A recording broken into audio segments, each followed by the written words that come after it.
Now, one of the most disempowering things that we can feel in business and in life is fear. Of course, we can never remove fear entirely. We experience it, whoever we are, whatever position we hold, at some stage we're going to experience fear. But what it does is it stifles any creativity. It keeps us rooted to the spot where we're frightened to progress, to move forwards. We're frightened of the process. We're frightened of the consequences. It can be incredibly disempowering. Now, fear and uncertainty, as far as the body is concerned, are very similar emotions.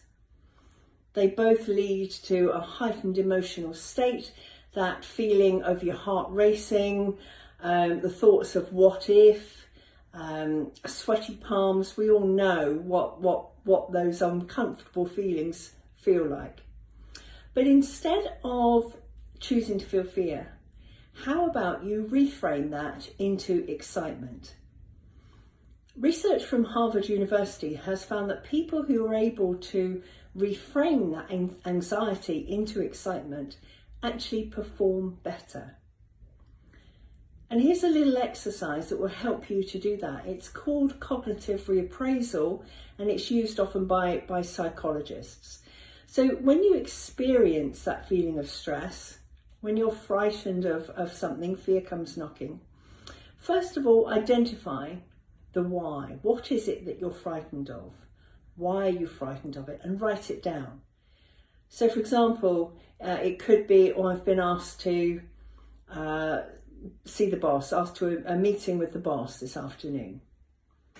And naturally, all sorts of thoughts are going to invade us, thoughts that we're about to get sacked, that we're going to get into trouble, that we haven't done something properly, all those negative thoughts.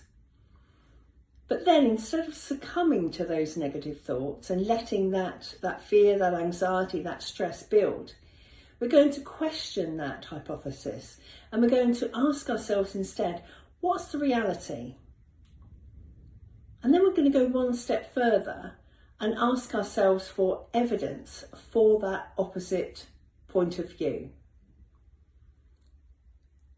And in that way, you identify the rational from the irrational, and you learn to control the fear, the stress, the anxiety, and to reframe it. Hope that helps.